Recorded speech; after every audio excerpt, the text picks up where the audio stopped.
All right, FightHype.com. Sean Sattel here with one of the very best heavyweights in the world. Top 5 heavyweight, Joseph Parker. Former heavyweight champion of the world, Joseph Parker.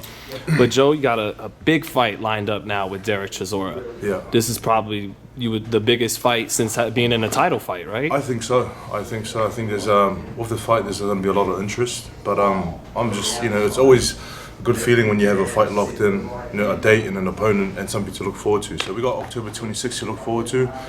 The great thing about coming into camp is that I've been doing some work back at home in New Zealand. I was on a good schedule, and then now coming into camp, I'm at fighting weight, and I'm excited. I'm excited about the camp. We're off to a great start.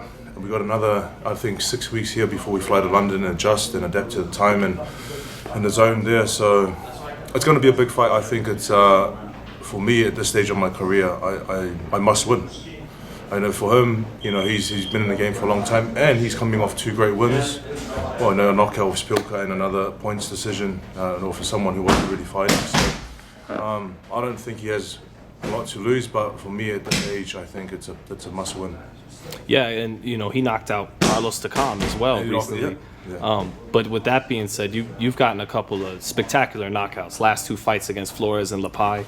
Yeah, I think those are. Do you think you get another kind of spectacular knockout in this fight? I think it's more spectacular. I think with this fight, there needs to be, for people to be interested, you have to make a statement. And going into every fight, I know the fighters told us to make a statement, so that's what my goal. I know, we'll put a plan together to sort of counter what he's going to bring. I know that he's going to, the type of fighter he is, he's going to be on your, he's going to be on you, and he's going to chase you down and throw so many punches. And he's one thing that he does do real well is that he's very fit and he just comes forward all the time. So with that being his style, does that give you the best opportunity possible to make a statement, make a great fight?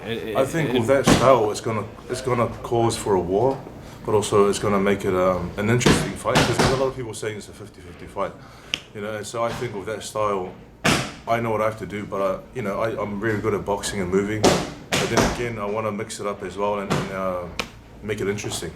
Really, a 50-50 fight? A lot of people say 50-50. For me, I back myself. Oh, I know. But are you surprised? You're the younger guy. No, a lot of people are sort of going off his 2 wins, the last 2 wins, and he's been pretty active. For the last, he's had 3-4 fights in 2018. This will be his 3rd in 2019. So he's keeping active. He seems like this kind of fighter too that. He's old, and then just when everyone says he's old, he gets another knockout. Yeah. So I think he's with age, and I think he's taking it a lot more seriously now, and I can see with his training and that he's probably why he's getting some good wins. And Kevin Berry, your trainer, he said it does seem like something's different in the last 2 fights heading into this one too.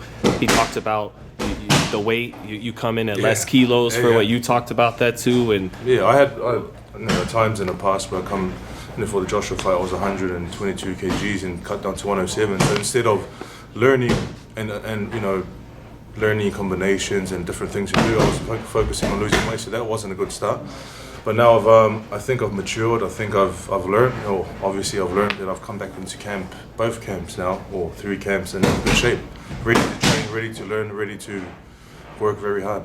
When you say you matured, does that mean that in the past you took maybe things for granted, your talent for granted? Listen, I did a lot of things, and I'm blessed to have the talent that I have, and I've done well without really giving it 100%, And so I believe if I want a second chance of being world champion or unified champion, give it 100%. Otherwise, I go into the future with regrets. Why didn't I, focus? Why didn't I give it 100%? Why didn't I eat clean? So I'm starting to tick all those boxes now, which is a good thing. Do you think the public still underestimates your talent? Because, the guy that you beat to become champion is now the heavyweight champion of the world. So listen, everyone's entitled to their opinion, and some people think that I'm good, some people think that I'm great, some people think I'm not good, and some people think I should be done. So everyone's entitled to their opinion. I think for me, the main focus is as long as I know what I want, as long as I know my goals, as long as I have a great team and the support of New Zealand and Samoa and South Pacific, I know what I'm going to do. I know you're soft-spoken, but they can this guy, this, like you said, Kiwi Samoan, can he really be the man that could beat a Deontay Wilder, could beat a Tyson Fury? Listen, if my heart and my mind and everything's in it, and I give it 100% like I am now, I'll beat any heavyweight in the world. And I'm not scared to fight any heavyweight in the world. I'll fight anyone. You can feel that.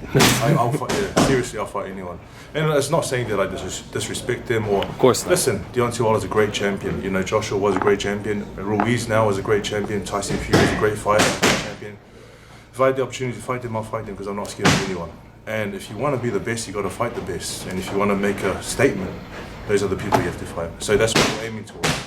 How far off are those fights? And is it something, because you're 27, where it's like, there's no, you would love to fight him, but it's not like I need to fight him in the next year. You're 27. I don't really need to go for it at the moment. For me, I've been champion. Now I'm not champion anymore, but now it's a good time to build back up to and it's not, we're not even far off. I think 2 or 3 fights and it's back there again.